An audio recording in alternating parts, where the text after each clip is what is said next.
Sejak awal peradaban, manusia selalu hidup berdampingan dengan alam. Namun, seiring waktu hubungan itu telah berubah dari sekedar berdampingan menjadi menguasai dan membentuk. Dari mata ilmu geomorfologi kenampak, di permukaan bumi yang kita saksikan terbagi menjadi dua kelompok besar. Bentang alam yang dibentuk oleh tenaga alam seperti gunung berapi, sungai, atau gletser. Dan kelompok yang jauh lebih muda yang kita sebut bentang alam antropogenik. Secara etimologi, Atropos berarti manusia, dan genes berarti asal atau pencipta. Bentang alam antropogenik adalah bentuk lahan yang terjadi akibat aktivitas manusia, baik yang disengaja maupun tidak disengaja. Ini bukan hanya masalah menanam padi di sawah atau membangun rumah. Ini adalah tentang perubahan bentuk lahan yang fundamental, yaitu mengubah relief dan morfologi bumi. Proses pembentukan menggali, menimbun, dan memindahkan. Proses pembentukan alam antropogenik sangatlah dinamis dan dapat diklasifikasikan berdasarkan intensitas campur tangan manusia. 1. Bentuk lahan akibat penggalian ekskavasi. Ini adalah proses di mana material dari permukaan bumi diambil menghasilkan cekungan atau depresi baru.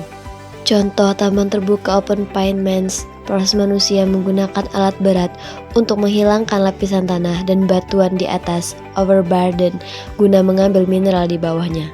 Hasilnya adalah cekungan melingkar atau berundak masif yang volumenya bisa mencapai jutaan meter kubik secara permanen, menghilangkan topografi bukit atau dataran yang sebelumnya ada.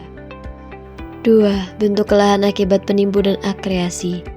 Ini adalah proses di mana manusia menambahkan material di permukaan bumi, menciptakan elevasi atau dataran baru. Contoh bukit timbunan limbah atau TPA.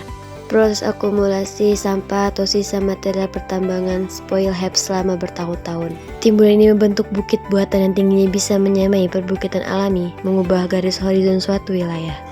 Contoh reklamasi pantai. Proses material pasir dan batu ditimbun di perairan dangkal menciptakan daratan datar yang baru di kawasan pesisir. Ini adalah cara manusia secara harfiah membuat pulau atau memperluas benua. 3. Bentuk lahan akibat modifikasi lereng dan aliran. Proses ini melibatkan perubahan gradien lereng dan pola drainase alami. Contoh terasering pertanian. Proses di wilayah berbukit, manusia memotong dan memindahkan tanah untuk membentuk undak-undakan horizontal yang menahan air dan meminimalkan erosi. Setiap undakan adalah bentuk lahan antropogenik yang mengubah seluruh profil lereng. Contoh waduk dan kanal. Proses pembangunan bendungan besar di lembah sungai. Struktur ini menyumbat aliran air dan menciptakan badan air baru yang luas, seringkali menenggelamkan bentuk lahan fluvial sungai yang asli. Dampak perubahan geologis dan ekologis bentang alam antropogenik menunjukkan kekuatan manusia sebagai agen geologis di area yang sering disebut antroposen.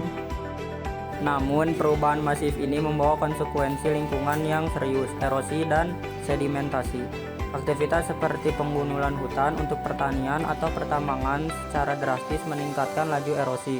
Material tanah yang tergerus ini kemudian menjadi sedimen yang memenuhi sungai, waduk, dan danau, memperpendek usia infrastruktur air dan merusak ekosistem perairan.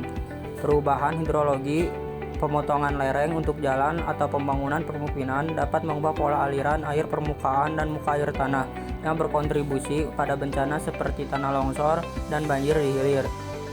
Kerusakan ekosistem pesisir, proyek reklamasi sering kali menghancurkan ekosistem alami seperti terumbu karang dan mangrove yang bertindak sebagai pelindung pantai alami, membuat wilayah pesisir lebih rentan terhadap abrasi.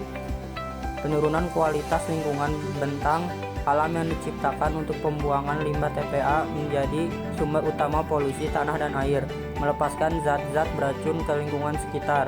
Bentang alam antropogenik adalah warisan ganda manusia yang mewakili kecerdasan dan kemampuan kita untuk membangun peradaban, sekaligus menjadi cermin dari jejak kerusakan yang kita tinggalkan di planet ini. Memahami bagaimana bentang alam ini terbentuk adalah langkah pertama untuk mengelola dampaknya dan merencanakan masa depan yang lebih berkelanjutan.